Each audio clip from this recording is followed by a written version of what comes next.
Hello बच्चों, नमस्कार। स्वागत है आपका अपने परिवार रोजगार विद अंकित में। तो कैसे हैं आप सब लोग?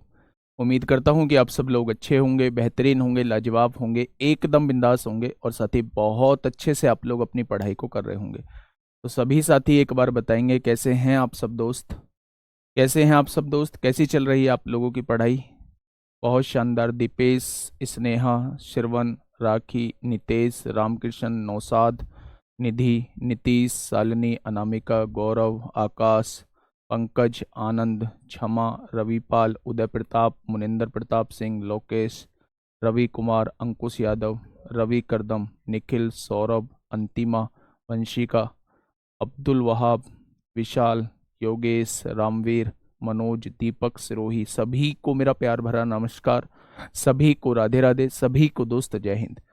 तो शुरुआत करते हैं अपनी क्लास की। आप लोग जानते हैं कि एचसीएफ एलसीएम हम लोगों का चल रहा है और एचसीएफ एलसीएम में हम लोगों की 2 क्लास हो चुकी हैं और हम लोगों ने लगभग ऑलमोस्ट एचसीएफ के क्वेश्चंस हम लोगों ने देख लिए थे। अब जो है, अब थोड़े से लैंग्वेज वाले क्वेश्चंस पे हम लोग थोड़ी सी बात कर लेते हैं और फिर एलसीएम की तरफ हम लोग चलते हैं। बच्चे, सबसे पहले बात करूं टेलीग्राम पे मोस्ट फ्रिक्वेंटली पूछे गए क्वेश्चंस जो हैं उनकी अगर बात करूं तो सबसे पहले बच्चों ने कहा था, एक बच्चे का कमेंट मैंने पढ़ा, शायद वो पढ़ने की ज़रूरत थी इसलिए मैंने उस मैसेज को पढ़ा भी, कि सर मतलब थोड़ा सा डीप पढ़ाइए और डीप पढ़ाइए, क्वेश्चंस बन नहीं रहे हैं। लाइब्रेरी में हम बहुत सारे बच्चे हैं तो जब हम डिस्कस करते हैं तो यही निष्कर्ष निकलता है कि ये टाइप तो सर ने कराया ही नहीं है। ठीक है, ये टाइप तो सर ने पढ़ाया ही नहीं है। तो मेरे दोस्त, मैं आप लोगों को बता दूं, जो भी यूपीएसआई के सिलेबस में आप लोगों को है उससे आपको इतना फालतू ही मिलेगा, कभी कम नहीं मिलेगा।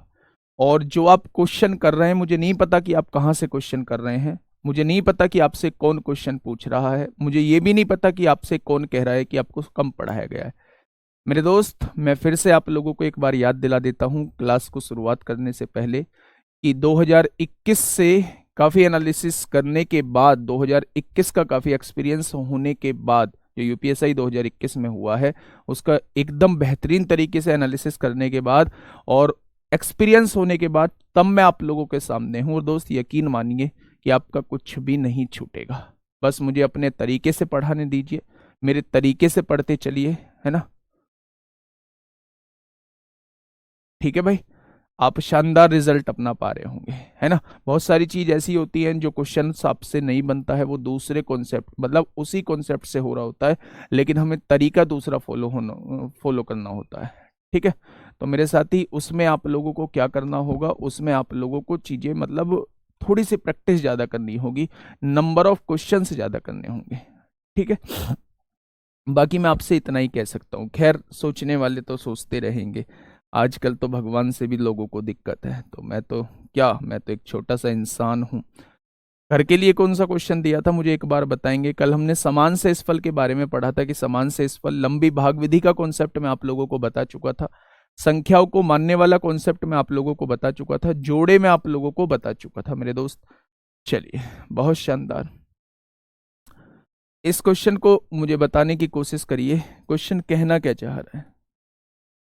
इस क्वेश्चन को मुझे बताने की कोशिश करिए कि क्वेश्चन कहना क्या चाह रहा है। आराम से क्वेश्चन को पढ़िए और फिर मुझे सवाल लेना, फिर मुझे जवाब देना कि कहाँ से कौन सी चीज़ें आप लोगों को समझ में आ रही है ना? रिजल्ट आना चाहिए, रिजल्ट आएगा, 100% आएगा। देखिए, क्वेश्चन कहना क्या चाह रहा है। एक दुकानदार के पास 3 अलग अलग गुणवत्ताओं का दूध है। पहली गुणवत्ता का दूध 609 लीटर है। पहली गुणवत्ता का दूध कितना है? तो आप कहेंगे 609 लीटर है। दूसरी गुणवत्ता का दूध जो है वो 667 लीटर आप लोगों को दिया हुआ है, 667 लीटर दिया हुआ है। और तीसरी गुणवत्ता का दूध जो है वो 725 लीटर आप लोगों को दिया हुआ है। तीसरी गुणवत्ता का दूध 725 लीटर आप लोगों को दिया हुआ है। समान आकार की बोतलों की न्यूनतम संभावित संख्या ज्ञात कीजिए। सबसे पहले आप इस वर्ड को थोड़ा सा समझने की कोशिश करिए। उसने कहा है न्यूनतम संभावित संख्या ज्ञात कीजिए समान आकार की, ठीक है, जिनमें विभिन्न गुणवत्ता वाले अलग अलग दूध को बिना मिलाए भरा जा सकता है। यानी कहने का मतलब क्या है? कहने का मतलब यह है कि ये जो अलग अलग दूध आप लोगों को दिया हुआ है, इसे भरा जाना है और कम से कम बोतलें भरी जानी है। और अलग अलग मतलब ये अलग अलग बोतलों में भरा जाना है, मिक्स नहीं करना है। तो मेरे दोस्त अब मेरी बात को थोड़ा सा समझना, जब भी आप लोगों से समान आकार वाली, हाँ, समान आकार वाली आप लोगों से एक लैंग्वेज में कहा जाए कि समान आकार की वस्तुएं भरी जानी है और न्यूनतम संख्या बोले कि न्यूनतम बोतलें भरी जानी है, तो एक चीज थोड़ा सा सोचिए कि अगर कम से कम बोतल भरनी है तो एक बोतल के अंदर ज्यादा से ज्यादा दूध भरना होगा, तभी तो मेरे दोस्त कम से कम बोतल भरी जाएंगी। अगर उसने न्यूनतम संख्या में बोतल भरने के लिए कहा है तो वो आपसे ये चाहता है कि आप एक बोतल में ज्यादा से ज्यादा दूध भरो, तभी आप लोग जो है वो कम से कम बोतलें भर पाओगे। और ज्यादा से ज्यादा दूध भरने के लिए आपको दूध का मैसे निकालना होगा, यानी एक बोतल में ज्यादा से ज्यादा कितना दूध आ सकता है आप इनका मैसे निकालोगे। तो मैसे क्या बताया था, मैसे निकालने के बहुत सारे तरीके बताए थे, जिनमें से एक मैंने डिफरेंस मेथड भी बताया था, जिनमें से एक मैंने दोस्त मेरे डिफरेंस मेथड भी बताया था। तो अगर मैं डिफरेंस यहां देखूं तो 67 में से 667 में से 609 जाएंगे तो कितना बचेगा, तो आप कहेंगे यहां 58 बचेगा। अगर मैं यहां देखूं यहां कितना बचेगा, 15 में से 7 गए तो 8 बचेगा, यहां 11, 11 में से 6 गए तो 5, यहां भी 58 ही बच रहा है मेरे दोस्त। तो या तो 58 इसका में से होगा या 58 का कोई फैक्टर इसका में से होगा। 58 में से इसलिए नहीं हो सकता क्योंकि 58 से 609 डिवाइड नहीं होगा। तो आप कहोगे जी आपको कैसे पता चला कि 58 से 609 डिवाइड नहीं होगा, तो कभी भी किसी भी सम संख्या से विषम संख्या डिवाइड होती ही नहीं है। तो मेरे दोस्त 58 नहीं होगा तो 58 का क्या दूसरा फैक्टर 29 गुणा 2 लिख सकता हूं, हाँ या ना। अगर मैं 29 से चेक करता हूं तो आपने कहा 29 दूनी 58 होते हैं, 2 बचेगा, 29 एकम 29 डिवाइड हो जाएगा। 29 दूनी 58 होते हैं, 8 बचेगा, 29 तिया 87 डिवाइड हो जाएगा। 29 दूनी 58 होते हैं, 4 बचेगा, 145, 29 पंजे 145, सारी संख्याएं डिवाइड हो रही हैं। यानी HCF जो आएगा वो कितना आ जाएगा, तो आप कहेंगे HCF जो आएगा, महत्तम समापवर्तक जो आएगा वो कितना आ जाएगा, वो 29 आ जाएगा। ये बात समझ में आ गई। यानी कि मेरे दोस्त जहां आपसे पूछा जाए एक बोतल में कितना मैक्सिमम दूध आ सकता है, तो आप कहना जी 29 मैक्सिमम दूध आ सकता है, 29 लीटर। लेकिन उसने ये नहीं पूछा कि एक बोतल में ज्यादा से ज्यादा दूध कितना आ सकता है, उसने कहा है बोतलों की न्यूनतम संख्या कितनी होगी। तो वो कह रहा है कम से कम कितनी बोतलें भरी जाएंगी। तो बच्चे जब एक बोतल में ज्यादा से ज्यादा दूध आएगा तभी आप लोगों की कम से कम बोतलें भरी जाएंगी, ठीक है। तो अगर एक बोतल में 29 लीटर दूध है तो 609 लीटर दूध कितनी बोतलों में आएगा, डिवाइड करो, 29 दूनी 58, 29 एकम 29, 21 बोतलें तो इसकी भरी जाएंगी। एक बोतल में 29 लीटर दूध है तो 667 लीटर दूध कितनी बोतलों में आएगा, 29 दूनी 58, 29 तिया 87, 23 बोतलें इसकी भरी जाएंगी। एक बोतल में 29 लीटर दूध है तो 725 लीटर दूध कितनी बोतलों में आएगा, तो आप कहेंगे 29 दूनी 58 और 29 पंजे 145, यानी बोतलों की न्यूनतम संख्या कितनी होगी वो ये निकल के आपके सामने आ चुकी है, ठीक है। ये निकल के आपके सामने आ चुकी है। तो बेटा आप लोग इन्हें बस जोड़ दीजिए, 3 और 1 4, 5 4 9 हो जाएगा, 2 और 2 4 और 2 6 हो जाएगा। यानी कम से कम हमें 69 बोतलों की आवश्यकता पड़ेगी, 69 क्वेश्चंस की आवश्यकता हम लोगों को पड़ेगी। ध्यान से सुनिए, मैं दोबारा से आप लोगों को बता रहा हूं। बेसिकली आप न्यूनतम को देखने के बाद सोचते हो कि इसमें एलसीएम क्यों नहीं निकाला, लेकिन मेरे दोस्त वो न्यूनतम कहना क्या चाह रहा है एक बार उसको समझने की कोशिश करिए। 3 टाइप का दूध आप लोगों को दिया हुआ है। पहले दूध की मात्रा 609 लीटर है, दूसरे दूध की मात्रा 667 लीटर है और तीसरे दूध की मात्रा जो है वो 725 लीटर है। अब उसने कहा है कि इन्हें समान आकार वाली यानी साइज जो है वो बोतलों का सेम है, इन्हें कम से कम बोतलों में भरा जाना है और एक बोतल में एक ही तरह का लिक्विड हो यानी मिलाना नहीं है। तो मेरे दोस्त जब उसने कहा कि कम से कम बोतलों में भरा जाना है तो एकदम आपके दिमाग में क्लिक करना चाहिए कि अगर कम से कम भरा जाना है, कम से कम बोतलें भरी जानी है तो मुझे एक बोतल के अंदर ज्यादा से ज्यादा दूध भरना होगा, तभी तो कम से कम बोतलें भरी जाएंगी। और अगर एक बोतल के अंदर ज्यादा से ज्यादा दूध भरना है तो दूध का मुझे मैसे निकालना होगा। यानी एक बोतल के अंदर ज्यादा से ज्यादा दूध जो है वो 29 लीटर आ सकता है, एक तरीके का 29 लीटर आ सकता है। तो मेरे दोस्त 609 लीटर में कितनी बोतलें भरेंगी? 21 बोतलें भरेंगी। फिर देखो 667 लीटर में कितनी बोतलें भरेंगी? 23 बोतलें भरेंगी। और फिर देखो 725 लीटर में कितनी बोतलें भरेंगी? तो 25 बोतलें भरेंगी। तो मेरे दोस्त उसने टोटल बोतलों की संख्या पूछी है, तो कम से कम जो है, कम से कम जो है मेरे दोस्त कितनी बोतलें भरेंगी? तो आप कहेंगे 69 बोतलें भर रही होंगी। ठीक है, चलिए नेक्स्ट क्वेश्चन आप लोगों के सामने है, फिर से यूपीएसआई का। ये भी क्वेश्चन यूपीएसआई में आप लोगों से पूछा गया था। नेक्स्ट क्वेश्चन फिर से यूपीएसआई का है।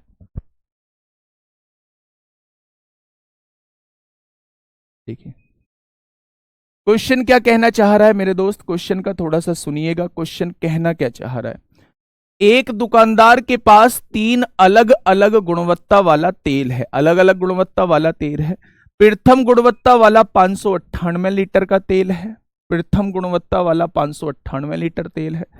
द्वितीय गुणवत्ता वाला 644 लीटर तेल है, 644 लीटर तेल है।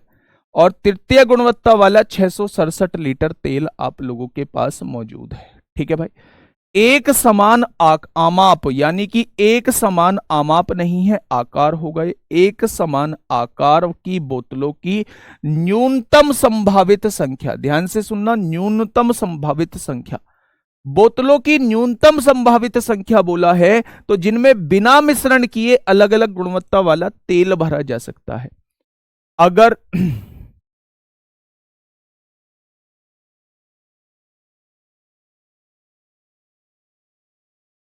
ओ आज तो क्लास होनी ही नहीं थी, दिमाग से निकल गया, मेरे दिमाग से निकल गया दोस्त। मैं तभी कहूं कि आज बच्चे क्यों कम हैं। मैंने लास्ट टाइम क्लास नहीं ली थी और लास्ट टाइम सर से बात की थी कि जब तक नोटिफिकेशन नहीं आता है मंडे टू फ्राइडे जो है इनकी क्लास रखेंगे, मंडे टू फ्राइडे इनकी क्लास रखेंगे और सैटरडे संडे इन्हें रिवीजन का टाइम देंगे, जिससे कि नंबर ऑफ क्वेश्चंस जो हैं वो थोड़े से ज़्यादा कर सके, प्रैक्टिस ज़्यादा कर सके। सॉरी सॉरी सॉरी, अब जब आए हैं तो कर ही लेते हैं, क्या जाता है भाई, जब आए हैं तो कर ही लेते हैं, क्या जाता है। सुनिएगा, हाँ, एक समान आकार की बोतलों की न्यूनतम संभावित संख्या ज्ञात कीजिए, यानी वो कम से कम बोतलों की संख्या पूछ रहा है। तो मेरे दोस्त थोड़ा सा कॉमन सेंस लगाना है कि अगर कम से कम बोतलें भरनी है तो मन से आवाज आएगी कि यार एक बोतल में ज्यादा से ज्यादा लिक्विड होना चाहिए। अगर ज्यादा से ज्यादा लिक्विड होगा तो मेरे दोस्त तभी हम लोगों की कम से कम बोतलें भरी जाएगी। ठीक है भाई, अब देखिए, हाँ आमाप होगा भाई, नहीं पता है, हिंदी में मीनिंग नहीं पता है तो आमाप होगा। ठीक है, बराबर माप वाली है। तो बच्चे इसका मैसे हमें निकालना पड़ेगा दूध का। 14 में से 8 गए, कितना बचेगा? 6 बचेगा। डिफरेंस निकालिए, 14 में से 8 गए 6 बचेगा। यहाँ 13, 13 में से 9 गए 4 बचेगा, 46 का डिफरेंस आ जाएगा। यहाँ देखोगे 7 में से 4 गया तो कितना बचेगा? 3 बचेगा। और 6 में से 4 गया तो 2। या इनमें छोटा जो होता है, डिफरेंस छोटा जो होता है, या तो वही में से होता है या उसका कोई फैक्टर में से होता है। तो एक बार इसे चेक कर लेते हैं। 23 से काटा, 23 दूनी 46 होता है, कितना बचेगा? 13 बचेगा, 138 हो जाएगा। और 23 छिक्का 138 होते हैं, ये तो कट रहा है। 23 दूनी 46 होते हैं, 46 और 4 50, 18 और 23 अट्ठे 184 हो जाएगा, कट रहा है बच्चे।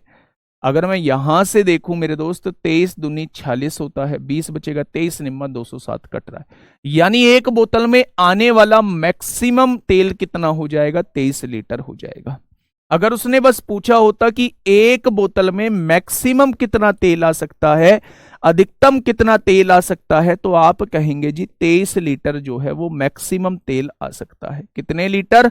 तो आप कहेंगे 23 लीटर जो है वो मैक्सिमम तेल आ सकता है, यही तो आप लोग बोलेंगे। लेकिन उसने मैक्सिमम तेल आपसे नहीं पूछा है, उसने कहा है कम से कम बोतलें कितनी भरी जाएंगी। तो अगर एक बोतल में ज्यादा से ज्यादा 23 लीटर तेल आ सकता है तो 598 लीटर में कितनी बोतलें भरी गई होंगी? तो आप कहेंगे 23 दूनी 46 होगा, कितना बचेगा? 23 छिक्का 138 होंगे। ठीक है, अगर मैं 644 लीटर में तेल की संख्या निकालूं, बोतलों की संख्या निकालूं, तो 23 दूनी 46 होगा और कितना बचेगा? 18, 23 अट्ठे 184 हो जाएंगे। ठीक है, अगर मैं 667 में तेल की संख्या निकालू, बोतलों की संख्या निकालू मेरे दोस्त, 23 दूनी 46, 23 निम्मा 207 होंगे।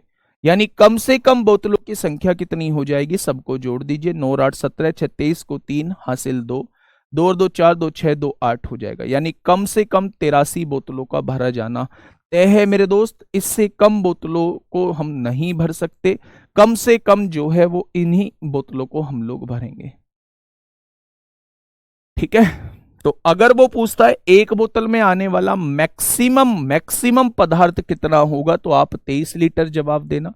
और कम से कम बोतलें भरी कितनी जाएंगी, तो बेटा इन तीनों का योग ही क्या हो जाएगा, इन तीनों का योग ही कम से कम बोतलों की संख्या हो जाएगी। ठीक है भाई, चलिए बहुत शानदार। तो 83 इस क्वेश्चन का बिल्कुल सही जवाब हो जाएगा।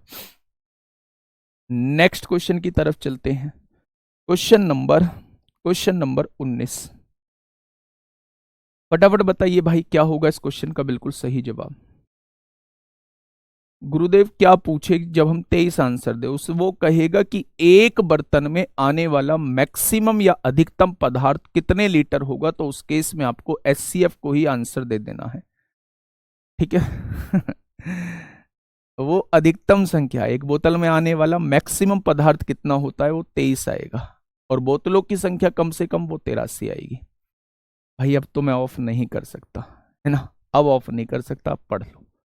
देखो मैं भी तो दूर से आया हूं, अगर मुझे पता होता तो मैं भी तो आराम से आता फिर। चलिए, दिमाग से क्लिक ही नहीं किया, दिमाग में एकदम से निकल गई चीजें। देखिए क्वेश्चन कहने क्या रहा है, 84 गणित की किताबें हैं, 90 भौतिकी की किताबें हैं, यानी मैथ की कितनी किताबें हैं, तो आप कहेंगे मैथ की 84 किताबें हैं। आगे कह रहा है भौतिकी यानी फिजिक्स की जो है वो 90 किताबें आप लोगों को दी हुई हैं, और 120 रसायन विज्ञान की किताबें हैं, यानी केमिस्ट्री की जो है वो 120 किताबें आप लोगों को दी हुई हैं।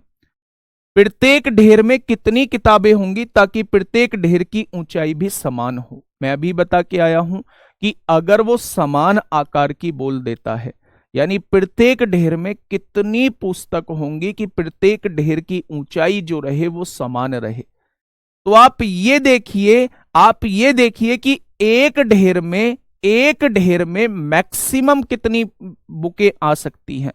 तो आप अगर मैं एक ढेर में मैक्सिमम बुकें पूछूं, तो मेरे दोस्त क्या इनका में से मुझे निकालना होगा।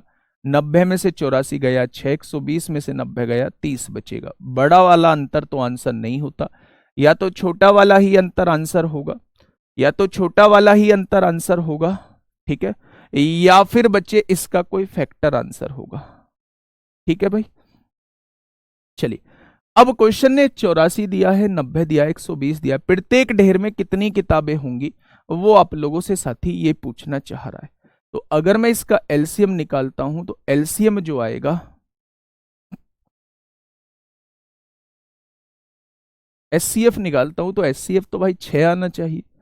तो एक ढेर में तो मैक्सिमम जो है वो 6 जो है वो आप लोगों की रहनी चाहिए, बुक जो है वो 6 रहनी चाहिए, लेकिन उसने ढेर की संख्या पूछा है।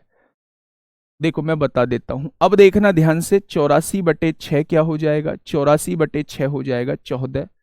यहां से देखिए 90/6 क्या हो जाएगा, 90/6 जो है वो 15 हो जाएगा, और 120/6 क्या हो जाएगा, 120/6 जो है वो 20 हो जाएगा। तो अगर मैं यहां से देखूं 20 और 15 35, 35 और 14 49 हो रहा है। गड़बड़ आ रही है क्या कुछ?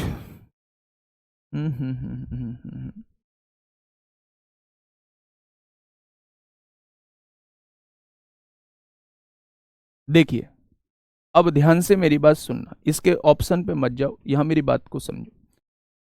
मैथ की कितनी किताबें हैं, तो आपने कहा 84 किताबें मैथ की हैं, ठीक है। फिजिक्स की कितनी किताबें हैं, तो आपने कहा 90 जो हैं वो फिजिक्स की किताबें हैं, और 120 किसकी किताबें हैं, आपने कहा रसायन विज्ञान की किताबें हैं। 3 तरीके की किताब आप लोगों के पास है, मैंने लिख दी। अगर वो ढेरी बनाना चाहता है और एक ढेरी में एक ही तरीके की पुस्तक लगाना चाहता है, तो वो आपसे पुस्तकों की संख्या पूछ रहा है जिसमें उनकी ऊंचाई समान हो, तो जस्ट उसका में से निकाल दो, फिर 6 इस क्वेश्चन का जवाब हो जाएगा। अगर 6 पुस्तक हम एक ढेरी में लगाएंगे तो सबकी ऊंचाई जो रहेगी वो समान रहेगी, और एक ढेर में एक ही तरीके की पुस्तक निकल के आएंगी। ठीक है, अगर वो ढेरियों की संख्या आप लोगों से पूछ रहा है, मेरे दोस्त ध्यान से सुनना, वो दो क्वेश्चन आपसे पूछ सकता है। मैं दोनों क्वेश्चन आप लोगों को क्लियर कर देता हूं। दोनों क्वेश्चन जो है मैं आपको क्लियर कर देता हूं। सबसे पहले वो आपसे पूछ सकता है कि एक ढेरी के अंदर मैक्सिमम किताब कितनी रखी जा सकती है। तो आप कहना कि एचसीएफ ही उस क्वेश्चन का जवाब होगा। यानी 6-6 बुकों की हम ढेरी बनाते चले जाएंगे तो सबकी ऊंचाई समान भी रहेगी और एक ढेरी के अंदर आने वाली मैक्सिमम पुस्तक भी आपके सामने आ जाएंगी। ठीक है। लेकिन अगर वो ढेरियों की संख्या पूछता है, वो आपसे कहता है कि भाई वो जो बंडल बने, वो नंबर ऑफ बंडल कितने बने, तो मेरे दोस्त अगर 6 किताब की एक ढेरिया बनती है तो इन 84 किताबों की क्या 14 ढेरिया बनी होंगी। अगर 6 किताब की एक ढेरी बनती है तो 90 किताबों की क्या 15 ढेरिया बनी होंगी। ठीक है। और अगर 120 किताबों की ढेरिया बनानी है तो 6 से डिवाइड करेंगे, 20 ढेरी जो है वो यहां बन रही होंगी। तो तीनों को जोड़ेंगे तो हमारी जो है कम से कम ढेरिया जो है वो कितनी बन रही होंगी, 15 और 14 29 और 20 49 जो है वो ढेरी बन रही होंगी। ठीक है भाई, चलिए, बहुत शानदार, बहुत शानदार। अब देखिए मेरी बात को थोड़ा सा, हाँ, विषयवार ढेर लगाना हो तो विषयवार ही तो कहा है। पहले 14 ढेरी जो है वो मैथ की बनेंगी, 15 ढेरी जो है वो फिजिक्स की बनेगी और 20 ढेरी जो है वो केमिस्ट्री की बनेगी। अलग अलग बन रही हैं। ठीक है, क्वेश्चन ठीक है, बिल्कुल क्वेश्चन ठीक है। ऑप्शन ये मत लगाना, ऑप्शन बेटा ये लगाना जो मैंने आपके सामने लिखे हैं। ठीक है, चलिए नेक्स्ट क्वेश्चन की तरफ हम लोग चलते हैं। ये पूछा गया है सीजीएल 2016 में आपसे पूछा गया है। फटाफट मुझे बताइए, क्वेश्चन को एक बार पढ़िए और बताइए कि क्या होगा इस क्वेश्चन का बिल्कुल सही जवाब। क्या कहना चाह रहा है क्वेश्चन? क्वेश्चन ये कहना चाह रहा है मेरे दोस्त, क्वेश्चन ये कहना चाह रहा है, भाई मैंने फुल पीडीएफ दे दी है कल, है ना। एक विद्यालय में 391 लड़के और 323 लड़कियों को यथासंभव सबसे बड़ी समान कक्षाओं में विभाजित किया गया है। सबसे बड़ी समान कक्षाओं में विभाजित किया गया है, जिससे लड़कों की प्रत्येक कक्षा की संख्या लड़कियों की प्रत्येक कक्षा की संख्या के बराबर हो गई है। कक्षाओं की संख्या कितनी है वो आप लोगों से ये पूछना चाह रहा है। वो आप लोगों से साथी ये पूछना चाह रहा है कि बताइए भाई कक्षाओं की संख्या कितनी होगी। तो एक बार मुझे बताइए क्या होगा इस क्वेश्चन का बिल्कुल सही जवाब।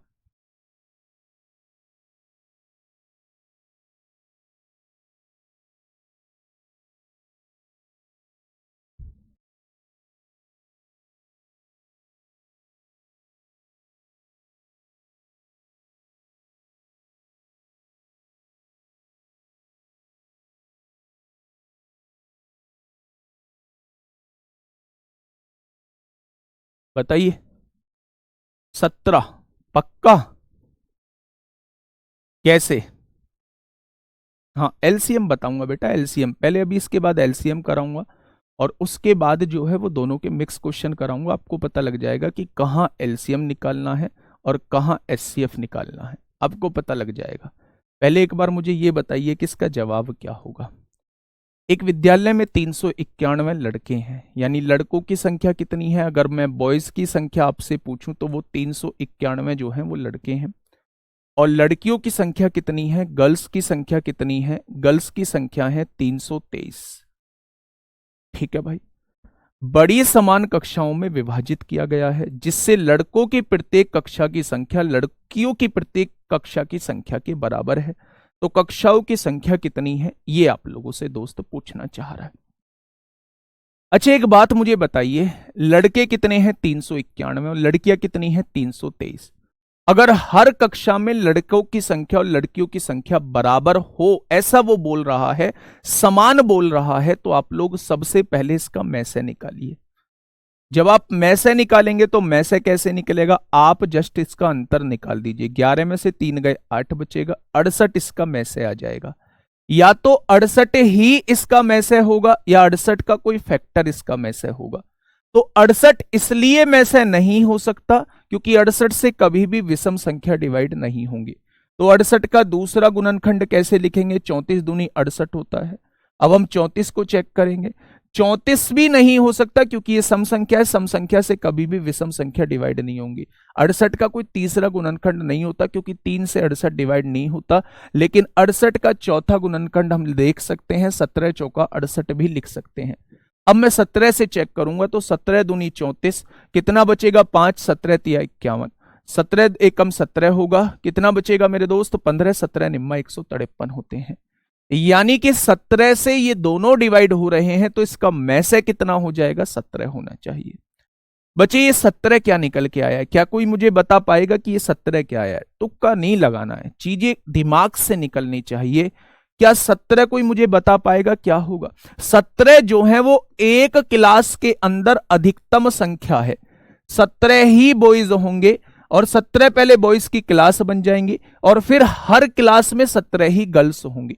यानी एक क्लास के अंदर अगर मैक्सिमम छात्र, मैं आपसे पूछूं कि मैक्सिमम छात्र कितने आ सकते हैं, तो जवाब होगा, अगर एक क्लास के अंदर मैक्सिमम छात्र आप पूछना चाह रहे हो तो 17 जो है वो मैक्सिमम छात्र आ सकते हैं। अगर उसने कहा होता कि एक क्लास के अंदर मैक्सिमम छात्र कितने आ सकते हैं तो मैं जवाब 17 देता, लेकिन उसने पूछा है कक्षाएं कितनी बनेंगी। कक्षाएं कितनी बनेंगी दोस्त, कक्षा की बात वो कर रहा है। तो अगर 391 लड़के हैं और एक क्लास में 17 लड़के आ सकते हैं तो इन लड़कों की ही कितनी क्लास हो जाएंगी? 23 क्लास तो इन लड़कों की बन जाएंगी। 23 क्लास तो इन लड़कों की बन जाएंगी। और अगर 323 लड़की हैं और एक क्लास में 17 लड़कियां आ सकती हैं तो आप कह सकते हैं 19 क्लास जो हैं इन लड़कियों की बन जाएंगी। उसने पूछा टोटल क्लास कितनी बनेंगी, तो आप दोनों को जोड़ देंगे तो टोटल 42 क्लास जो है वो बन जाएंगी। ऑप्शन नंबर कौन सा ठीक होगा? नोट 23 ही तो बनेंगी, 17 एकम 17 होगा, 42 आ रहा है 44, देख लो 17 एकम 17 और कितना होगा मेरे दोस्त 17 एकम 17, 17 दूनी 34, कितना बचेगा 5, 17 तिया 51 होते हैं। ठीक है, 17 एकम 17, 17 निम्मा 153, नोट 3 12, हाँ ठीक है, ये 42 आ जाएगा। ये क्या आ जाएगा? ये 42 आ जाएगा। ठीक है मेरे दोस्त, तो मैंने आप लोगों को दोनों क्वेश्चंस करा दिए हैं। अगर एक क्लास में आपसे मैक्सिमम छात्र पूछता है तो वो 17 आएंगे। उसने कहा है, ये लाइन पढ़िए, जिससे लड़कों की प्रत्येक कक्षा की संख्या लड़कियों की प्रत्येक कक्षा की संख्या के बराबर हो गई। यानी हर क्लास में जितने लड़के आते हैं उतनी ही हर क्लास में लड़कियां भी आना चाहिए। तो मैंने बता दिया कि भाई आप 17-17 की ग्रुपिंग कर दो, 17 लड़के हर क्लास में होनी चाहिए और उतनी ही 17 लड़कियां हर क्लास में होनी चाहिए। तो सवाल का जवाब कितना आ जाएगा? अगर टोटल क्लास हमसे पूछी गई है तो 42 क्लास हो जाएंगी और एक क्लास के अंदर मैक्सिमम छात्र पूछे जाएं तो वो 17 हो जाएंगे। ठीक है, चलिए मेरी बात को थोड़ा सा समझिएगा, क्वेश्चन कहना क्या चाह रहा है। 42 होगा, हाँ 42 ही है बेटा। एक विद्यालय में लड़के कितने हैं? 391 लड़के हैं और लड़कियां कितनी हैं? 323 लड़कियां हैं। यथासंभव सबसे बड़ी समान कक्षाओं में विभाजित किया गया है। सबसे बड़ी का मतलब जिसमें मैक्सिमम छात्र आ सके, जिससे लड़कों की प्रत्येक कक्षा की संख्या, मतलब लड़कों की जो संख्या बनी हुई है, प्रत्येक कक्षा जो बनी है उसमें जो संख्या है लड़कियों की प्रत्येक कक्षा की संख्या के बराबर हो। यानी जितने आपने एक क्लास में लड़के बैठा रखे हैं उतने ही क्लास में जो है वो लड़कियां आपको बैठानी पड़ेंगी। ठीक है मेरे दोस्त, तो आप लोग क्या कहेंगे? आप लोगों ने निकाला इन दोनों का एचसीएफ, यानी कि एक क्लास में ज्यादा से ज्यादा 17 स्टूडेंट आ सकते हैं। तो 17 स्टूडेंट, 17 लड़कों की क्लास कितनी बन जाएंगी? 23 क्लास होंगी। और यहां 323 लड़कियों की कितनी क्लास बन जाएंगी? 19 क्लास बन जाएंगी। तो सवाल का जवाब क्या हो जाएगा? 42 हो जाएगा। ठीक है, क्वेश्चन लिख लो। चलिए आगे बढ़ते हैं।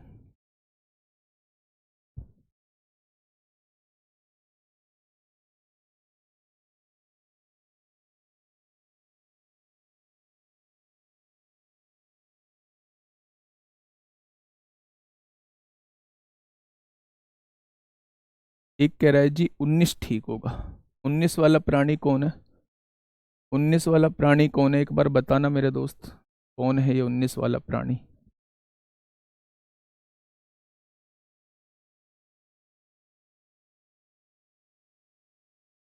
नहीं भाई, बात को समझिए। उसने ये कहा है कंडीशन जिससे लड़कों की प्रत्येक कक्षा की संख्या लड़कियों की प्रत्येक कक्षा की संख्या के बराबर हो गई।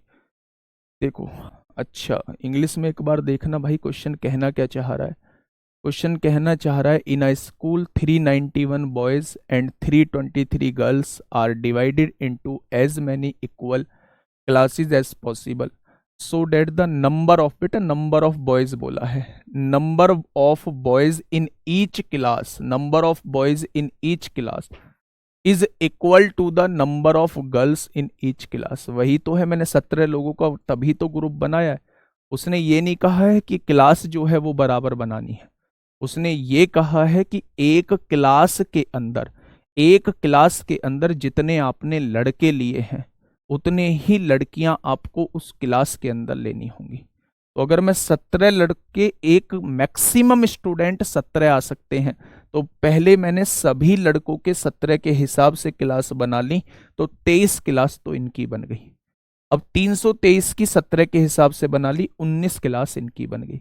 इन वाली हर एक क्लास में 17 लड़कियां हैं, इन वाली हर एक क्लास में 17 लड़के हैं, तो लड़कों की संख्या क्या लड़कियों की संख्या के बराबर है हर एक क्लास में। तो यही तो वो क्वेश्चन कहना चाह रहा है, यही तो वो क्वेश्चन कहना चाह रहा है मेरे दोस्त। ठीक है, चलिए बहुत शानदार। नेक्स्ट क्वेश्चन की तरफ हम लोग चलते हैं। नेक्स्ट क्वेश्चन क्या कहता है मेरे दोस्त, मैंने कुछ लैंग्वेज वाले क्वेश्चन आप लोगों को कराए थे, है ना।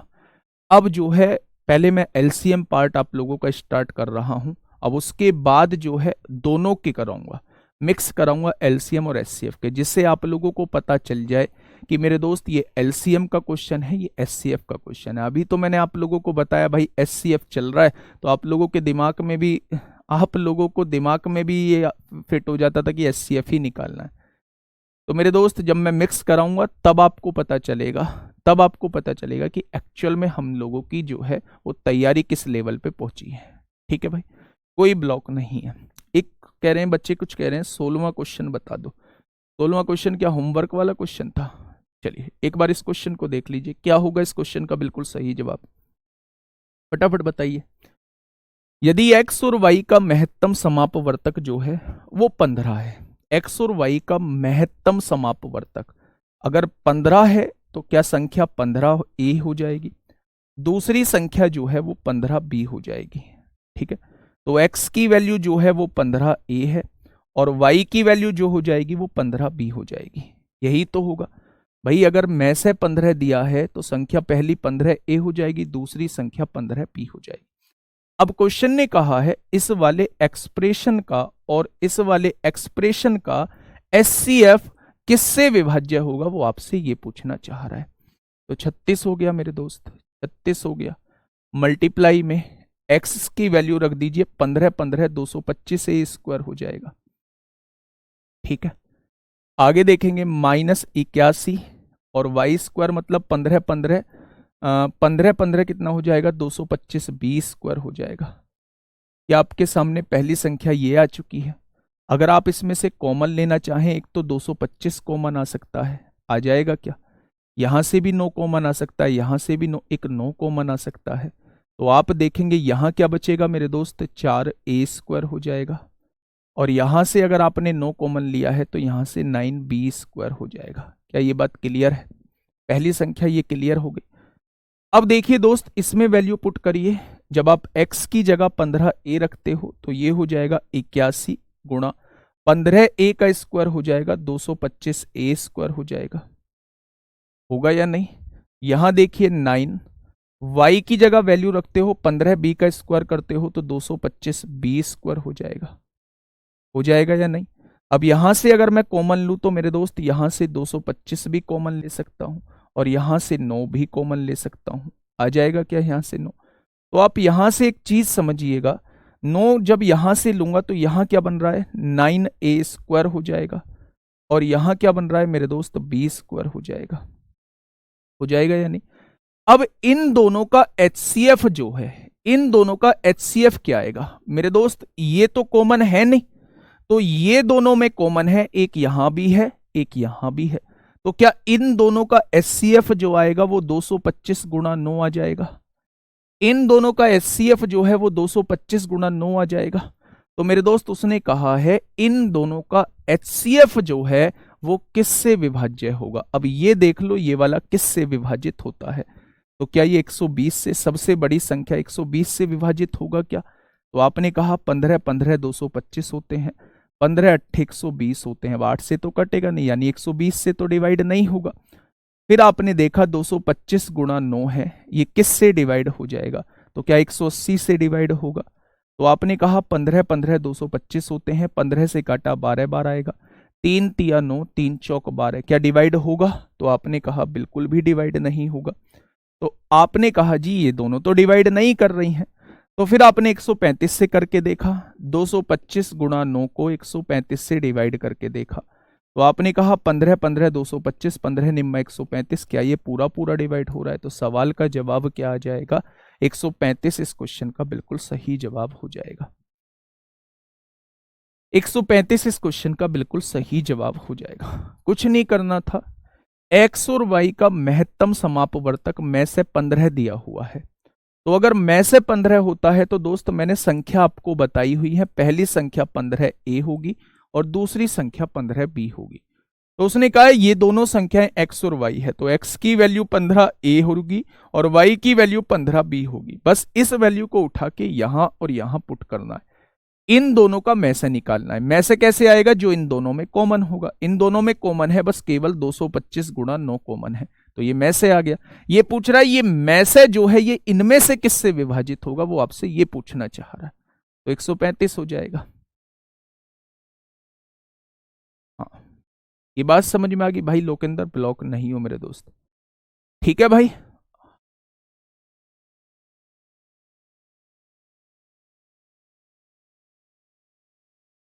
चलिए, बहुत शानदार, बहुत शानदार, आगे बढ़े। हाँ भाई, कैसे समझ नहीं आएगा? अच्छा, ऐसी दो संख्या बताओ, सबसे पहले ऐसी दो संख्या बताओ जिनका में से 15 हो। तो क्या आपको नहीं पता कि ऐसी दो संख्या 15 ए और 15 बी रहेंगी? तो उसने कहा ऐसी दो संख्या x और y है। तो पहली संख्या x है, दूसरी संख्या y है। तो x की वैल्यू 15 ए और y की वैल्यू 15 बी। बस आपने यहां पुट कर दी, x की जगह 15 ए का स्क्वायर हो जाएगा 225 ए स्क्वायर, y की जगह 15 बी का स्क्वायर हो जाएगा 225 बी स्क्वायर। 225 दोनों जगह बाहर ले लो, इन दोनों में से 9 कॉमन ले लो, तो यहाँ 4 ए स्क्वायर आ जाएगा, यहाँ 9 बी स्क्वायर आ जाएगा। ठीक वैसे ही यहाँ वैल्यू पुट कर दो, कॉमन लोगे ये आ जाएगा। इन दोनों का एचसीएफ निकालना है, जो दोनों में कॉमन हो वही एचसीएफ होगा। तो दोनों में 225 गुणा 9 ही तो कॉमन है, ये एचसीएफ हो जाएगा।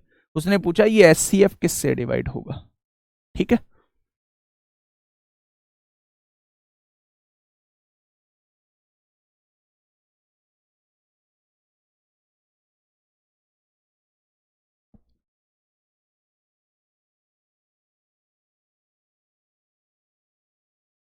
आप लोगों का भी भगवान मालिक है।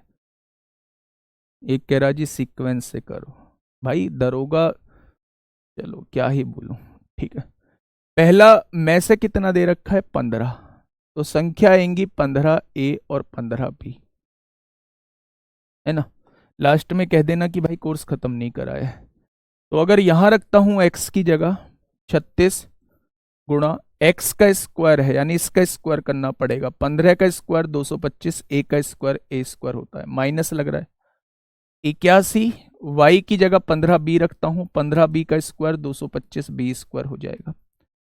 आपने दोनों जगह से 225 कॉमन ले लिया, एक तो बाहर, एक अभी यहां से भी 9 आ सकता है, यहां से भी 9 आएगा, यहां से 9 कॉमन लिया तो 4 बच जाएगा, ये a स्क्वायर है, माइनस यहां से 9 कॉमन लिया, 9 बचेगा, यहां b स्क्वायर है। तो पहला तो आपके पास ये हो गया, ठीक है। अब इसमें वैल्यू रखिए, एक्स स्क्वायर की वैल्यू 225 ए स्क्वायर हो जाएगी, -9 वाई स्क्वायर की वैल्यू 15 बी का स्क्वायर 225 बी स्क्वायर हो जाएगी। यहां से भी 225 कॉमन आ सकता है, इन दोनों से भी 9 कॉमन आ सकता है, तो आप कहेंगे यहां 9 बचेगा, ए स्क्वायर बचेगा, यहां 9 भी कॉमन ले लिया, यहां से ये भी कॉमन ले लिया, तो यहां से क्या बच जाएगा? केवल बी स्क्वायर बच जाएगा। तो ये दूसरी इक्वेशन आ गई।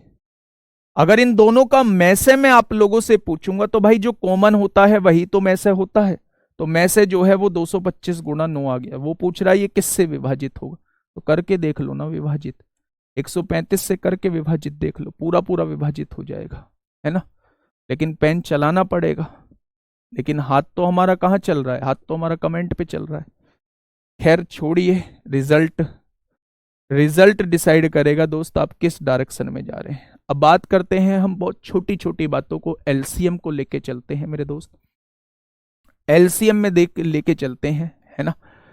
एलसीएम क्या होता है, सबसे पहले डेफिनेशन को क्लियर करिए कि वह छोटी से छोटी संख्या जो दी हुई संख्याओं से विभाजित हो जाती है उसे क्या कहते हैं, उसे एलसीएम कहते हैं। क्या कहते हैं, उसे एलसीएम कहते हैं। अब एलसीएम निकालने के तरीके मैंने आप लोगों को बहुत बताए हैं, ठीक है। देखिए थोड़ा सा ध्यान से, पहला क्वेश्चन आप लोगों के सामने ये रहा एलसीएम का क्वेश्चन, बहुत बेसिक से लेके चल रहा हूं, बहुत बेसिक से लेके चल रहा हूं। मुझे फटाफट बताइए कि क्या होगा इस क्वेश्चन का बिल्कुल सही जवाब। जब भी आपको ऑप्शन में नन ऑफ दीज दिया हो, कभी भी क्वेश्चन को ऑप्शन से मत करना। जब भी आपको ऑप्शन में नन ऑफ दीज दिया हो तब कभी भी ऑप्शन से क्वेश्चन को मत करना, ठीक है। देखिए उसने कहा है 24, 36, 44 और 62। बेटा चार संख्या उसने दी हुई है मेरे दोस्त, 24, 36, 44 और 62। आप लोगों को ये संख्या दी हुई है। सबसे पहले तो आप ये देखिएगा कि सबसे पहले एलसीएम जैसा आप बचपन से निकालते आए हैं, 2 से काटा 12 बार, 2 से काटा 18 बार, 2 से काटा 22 बार, 2 से काटा 31 बार। आगे बढ़िएगा थोड़ा सा, 2 छिक्का 12 होंगे, 2 नाम 18 होंगे, 2 से काटा 11 बार, 31 बार। अच्छा एक बात मुझे बताओगे, बहुत बहुत छोटी सी, अब आप मैच्योर हैं, अब आप वो बच्चे नहीं रहे जहां एक एक स्टेप आप लोगों को करके बताया जाएगा। अगर मैं आप लोगों से ये कहूं, अगर मैं आप लोगों से ये कहूं मेरे दोस्त 6 और 9 का एलसीएम कितना आएगा, तो आप कहेंगे 6 और 9 से कटने वाली छोटी से छोटी संख्या क्या होगी, तो आप कहेंगे इन दोनों का एलसीएम 18 आएगा। 6 और 9 से कटने वाली संख्या कितनी होगी, वो 18 हो जाएगी, ठीक है भाई। तो इन दोनों से कटने वाली संख्या 18 है। ये दोनों अभाज्य संख्याएं और अभाज्य संख्याओं का गुणनफल ही एलसीएम होता है, तो क्या ये हो जाएगा। और यहां क्या बची है, 2 और 2 4 बचा है, तो ये इस क्वेश्चन का एलसीएम हो जाएगा। ये इस क्वेश्चन का मेरे दोस्त एलसीएम हो जाएगा। अब आप यहां देखिए कितना आएगा, इकाई के अंक से भी कर सकते हैं, सब में 2 ही आ रहा है, खैर छोड़िए। 11 अट्ठे 98, 11 अट्ठे 88 को 8 हासिल लगे 8, या फिर ऐसे कर लीजिए यहां से 31 चौक कितने होते हैं, 124 होते हैं। 124 की गुणा 11 में करिए, फिर 18 में करिए। 11 चौक 44 को 4 हासिल 4, 11 दूनी 22, 22 और 4 26 को 6 हासिल 2, 11 एकम 11 और 2 13 हो जाएगा। 18 से काटिए, 18 चौक 72 को 2 हासिल 7, 18 छिक्का 108 और 7 115 को 5 हासिल 11, 18 तिया 54, 54 और 11 65 को 5 हासिल लगे 6, 18 एकम 18 और 6 24 हो जाएगा। क्या दिया हुआ है 24,552, तो ऑप्शन नंबर ए हो जाएगा। अगर इन चारों का एलसीएम पूछा जाता है तो सेकंड क्लास का क्वेश्चन है, एलसीएम कैसे निकालते हैं, फैक्टराइजेशन मेथड से। अगर इन दोनों संख्या में कुछ भी कॉमन नहीं है तो इन दोनों का ही मल्टीप्लीकेशन एलसीएम आएगा। इन दोनों का एलसीएम 18 आ जाएगा, छोटी से छोटी संख्या 18 मल्टीप्लाई 11 मल्टीप्लाई 31 और मल्टीप्लाई 4, इस क्वेश्चन का जवाब आ जाएगा, ठीक है। नेक्स्ट क्वेश्चन की तरफ चलते हैं हम लोग। नेक्स्ट क्वेश्चन क्या कहना चाहता है, क्वेश्चन नंबर 22 एक बार देखेंगे, क्वेश्चन नंबर 22 क्या कहना चाह रहा है ना। देखिए क्वेश्चन कहना क्या चाह रहा है, 13, 17, 21 और 33 का लघुत्तम समापवर्तय क्या होगा। फिर से वही कहानी, नोट दिया हुआ है तो मैं पहले ही कह रहा हूं, अगर नोट दिया हुआ है तो मेरे दोस्त आप क्या करेंगे, आप जो है इसे मेथड से जाएंगे। तो आप ये देखिए 13 और 17 में तो कुछ कॉमन है नहीं, और 13 और 17 में कुछ कॉमन नहीं है, तो इन दोनों का मल्टीप्लीकेशन ही एलसीएम आएगा। लेकिन अगर आप देखोगे 21 और 33 की अगर आप बात करोगे तो 21 और 33 में 3 कॉमन आ जाएगा। जब यहां से 3 कॉमन आएगा तो क्या बचेगा 7, और यहां से 3 कॉमन आएगा तो यहां बचेगा 11। आ गया क्या? अब एक चीज आप लोग नोटिस करिए, क्या इन दोनों में कुछ कॉमन है? तो आप कहेंगे बिल्कुल भी कॉमन नहीं है। तो 11 और 7 का एलसीएम जो आएगा वो 77 आएगा। और एक ये 3 बाकी है, तो इस 3 को और यहां लिख लीजिए। क्या ये बात क्लियर है? तो ये जो हो जाएगा इस पूरे का एलसीएम हो जाएगा, ये जो हो जाएगा इस पूरे का एलसीएम हो जाएगा। तो बस आप गुणा करिए, 3 सत्ते 21 को 1, 1 सत्ते 7, 7 21 पीछे 1 आएगा। या तो ये आंसर होगा या एनओटी आंसर होगा। तो आप इसकी गुणा करके बस मुझे बता देना कि क्या होगा इस क्वेश्चन का बिल्कुल सही जवाब है। 153 आ रहा है, कैसे आ जाएगा? 3 सत्ते 21 को 1, 1 सत्ते 7, 7 21 पीछे तो 1 आएगा। ये कैसे आ रहा है आंसर लोगों का? ऑप्शन बी राइट हो जाएगा। क्यों हो जाएगा ऑप्शन बी राइट?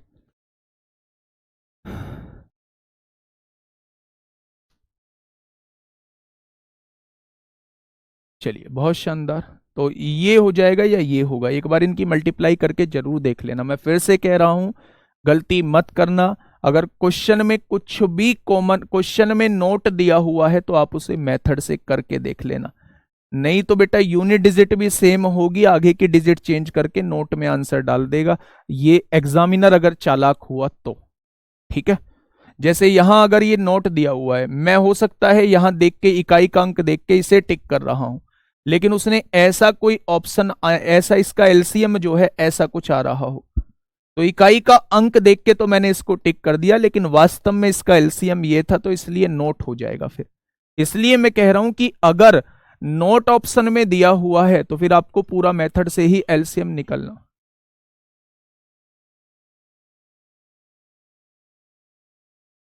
ठीक है भाई, ये चीज समझ में आ गई। Next question. आज के लिए होमवर्क आज जो है कम ही पढ़ेंगे, बच्चे भी कम हैं, और आज की क्लास वैसे भी मना ही कर रखा था, तो आज क्लास को यहीं ख़त्म करते हैं, है ना।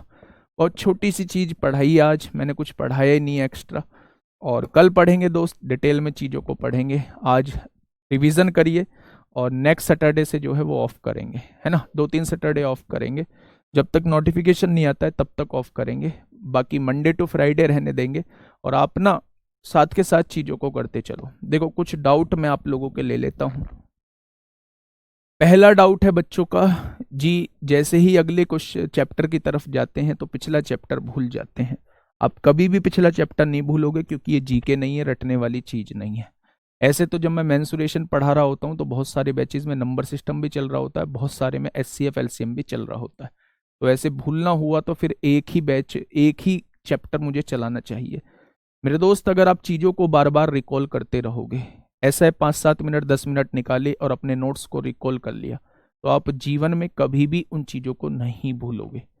तो आप जब अगले चैप्टर की तरफ जाते हैं तो ऐसा नहीं है पिछले चैप्टर से पूरा नाता खत्म हो गया, उसके आप रिवीजन के तौर पे 5-7-10 क्वेश्चन किया करिए, है ना। नहीं आता है तो उसे रिवीजन के तौर पे देख लिया कीजिए कि हाँ मेरे दोस्त की उसमें क्या कमी है, क्या मैं भूल गया हूँ। आप कभी भी फिर उस चीज़ को नहीं भूलेंगे। दूसरा है जी, और कितने दिन चलेगा ये चैप्टर? भाई मैं उसके लिए स्पेशली कहना चाहूँगा कि मैं कोई ऐसा नहीं है, कोई फालतू की चीज़ आप लोगों को पढ़ा रहा हूँ। अगर आपके काम की चीज़ चल रही है तो 10 दिन भी चलेगा, आपको पढ़ना चाहिए। और अगर आप बोर हो रहे हैं चैप्टर में तो दोस्त आप फिर सिलेक्शन से बहुत दूर जा रहे हैं। खैर, मुझे समझाना नहीं चाहिए, आप खुद अपने आप में एक ऐसी जॉब की तैयारी कर रहे हैं जहां एक मैच्योर, मतलब वेल मैच्योर्ड बच्चा ही उस जॉब को, उस एग्जाम को क्रैक कर पाएगा। तो आप वेल मैच्योर्ड की श्रेणी में तो फिर नहीं आ रहे हैं अगर इस तरीके का सवाल पूछ रहे हैं जी और कितने दिन चलेगा ये चैप्टर। आप सीखने की जिज्ञासा रखिए अपने अंदर कि हाँ मुझे चीजें सीखनी है, जब तक भी चीजें सिखाई जाएंगी मुझे चीजें सीखनी है। अगर ये रखेंगे तो मेरे दोस्त शायद आप लोग एक अच्छे चीजों की तरफ जा रहे होंगे, अच्छी चीजें सीख भी रहे होंगे। तीसरा, जिन लोगों को लगता है क्वेश्चंस नहीं कराए हैं, क्वेश्चंस नहीं हुए, उनके लिए भी बता दूं, ऐसी कोई चीज ही नहीं है जो मैंने छोड़ी हो। मैंने कह के छोड़ा था कि टेंस जो लास्ट की 2 डिजिट हैं वो किस दिन फुर्सत के पलों में कराऊंगा, क्योंकि वो मुझे थोड़ा सा पेचीदा लगता है समझाने में भी। तो उसे जो है वो मैं थोड़ा सा टाइम टेकिंग होगा, टाइम लेके कराऊंगा, और आप लोग उसे समझेंगे, मैं ये दावा भी करता हूं। तो मैंने कह के आप लोगों को बताया था। बाकी ऐसी कोई चीज उठा के लाइए जो यूपीएसआई में आप लोगों के सिलेबस में दी हो या यूपीएसआई में पूछी और मेरी क्लास में वो मौजूद ना हो, तो ऐसी एक सिंगल चीज आप लोगों को नहीं मिलेगी। ठीक है मेरे दोस्त, तो आप लोग या तो भरोसा करिए फिर और अगर भरोसा नहीं है तो फिर दोस्त कोर्स लेने का कोई फायदा नहीं है। भरोसा करिए, भरोसे वो बिल्कुल भरोसे में कोई दिक्कत नहीं आएगी। ठीक है दोस्त, मिलते हैं कल एक बेहतरीन क्लास के साथ, कल नहीं परसों मंडे में। एंजॉय करिए, कल आराम से रिवीजन करिए, हंसिए खेलिए मुस्कुराइए, जाइए मिलने, मतलब घूमिए घूमिए, आराम से घूमेंगे और कल का दिन एंजॉय के नाम है। ठीक है दोस्त, मिलते हैं परसों एक बेहतरीन क्लास के साथ। Okay, tata bye bye.